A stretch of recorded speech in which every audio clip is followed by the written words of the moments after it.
Naam, ni TriGen Media ambapo tulikuahidi hapa kama tutaendelea kufuatilia kile kinachojiri Madagascar. Ni kwamba leo hii rais wa Madagascar Andry Rajoelina amekuwa na mkutano na baadhi ya viongozi wa serikali na makundi mbalimbali katika ikulu ya rais. Wamezungumza mengi, lakini akawaambia kwamba anaomba mwaka mmoja aweze kutatua matatizo yake hayo ambayo yamekuwa kikwazo dhidi ya waandamanaji. Na waandamanaji pia walialikwa, lakini wakakataa katu kwamba hawawezi kufika kuweza kuungana kujadiliana na hilo.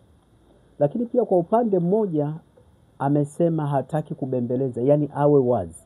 Amesema kwamba watu waliomfikisha hapo ni baadhi ya maafisa na viongozi wengine ambao walikuwa wanamwambia mambo ni mazuri, mambo ni mazuri, mambo ni mazuri, lakini akasema kwamba akipewa huo mwaka mmoja, iwapo mambo yatakuwa mabaya ndipo atajiuzulu. Lakini waandamanaji wao wanachukua vipi ombi lake hilo, ukizingatia hata mkutano wenyewe hawajahudhuria. Na maandamano yameendelea upya.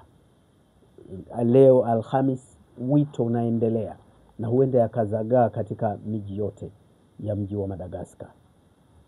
Bila shaka hili ni jambo la kujifunza kwamba wakati fulani kumbe viongozi hao wanakuwa hawajui hali halisi kutokana na wale washauri, kama ambavyo Andry Rajoelina amesikika akisema yeye ni watu walimdanganya, na kwamba laiti angelijua hali ilikuwa hivyo huenda angeweza kuchukua hatua nyingine.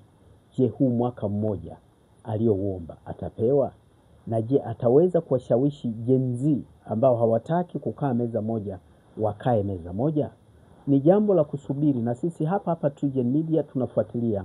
Tutaendelea kukuambia nini kinajiri kwa pande zote mbili, serikali, Gen Z na ombi la rais kuweza kupewa mwaka mmoja.